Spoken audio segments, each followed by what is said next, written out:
Yan mga boss, magandang umaga mga boss. Dito tayo ngayon sa Barangay Kapuhian mga boss. Nagsiservice tayo ng customer natin sa isbas yung motor niya mga boss. Kuminsan mga boss, mahirap na itong pandarin mga bossing. Nakastock ito mga boss. Minsan lang dinadala ito ng may-ari. Kaya tinignan natin kung anong sira. Ito yung una natin nakita mga boss. Naman siya mga boss, may sira yung mga boss. Yung hose siya sa pag-underage ng mga boss ay mataas yung minor niya. Singaw dito yung manipple yung mga boss. Pinutulan ko lang para wala tayong dalang hose na bago dito para umabot siya. Tapos isa pa dito ano siya mga boss, yung ang gas siya magastos sa gas ito mga boss. Kaya check natin yung valve clearance niya. Ano siya masikip dito sa itaas yung intake valve niya, kaya i-tune up natin yan.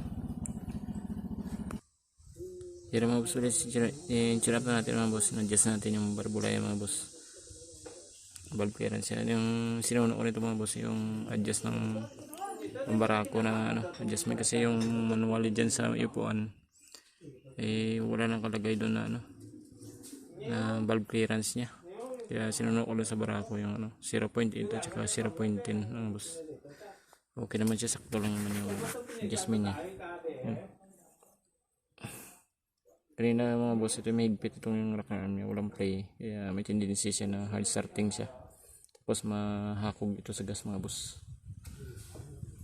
Ito sa ilalim ng mga boss yung exhaust naman yan, ito i-adjust natin. Ayan na mga boss, testing. Ayan na mga boss, nagbiminara siya ng matino mga bossing. Ayos na. Pinalitan natin ang bagong spark plug sa tune up. Ratio yung hose dito mga boss.